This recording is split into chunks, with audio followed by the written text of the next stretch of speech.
علیکم اهل اروپا. سلام علیکم با بابای اسکندر.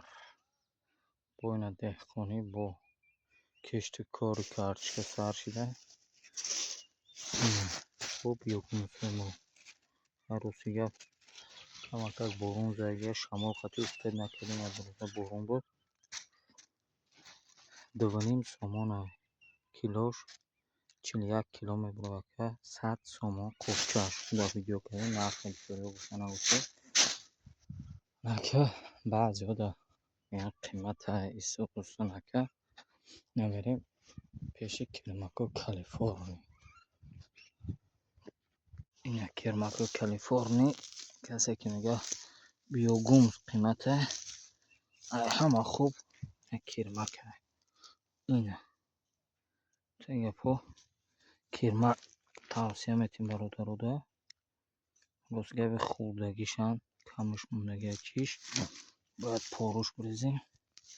این گشت دارم که اینه کرماکو کالیفورنی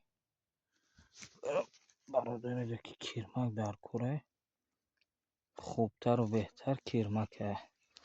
اگر گو داشته باشی مال داشته باشی کرماک بگیر ارزون تر میخواد بیوگونس دهقانی میزنیش. اینه چند کادرتی که در کروش هستن و اینه میگه که قیمت هست وقت دهقانی باشن خیلی میرزیش مرغا را دیدی پر منیو میرزیش دهقانی.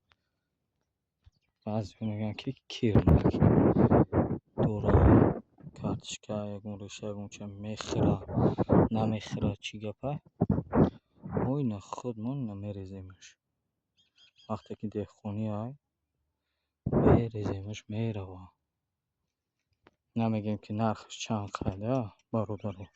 این نو بخته این یکون کهک علف پلف میبینی این نو بخته میگیریش میریزیمش میره بالا بود.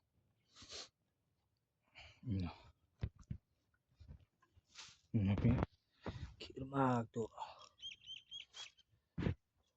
سال 2.5 سومون کیلوش نمیخریم ما دهقانی یک گوهر داریم سو آخرش اخلاطوش شپیدن میگیریم نکدم نه تراکتور چای سوداگی معنیم که بیاد تحت این انارو اولو اینی بادام که چی سی باغا که چیه چون دارم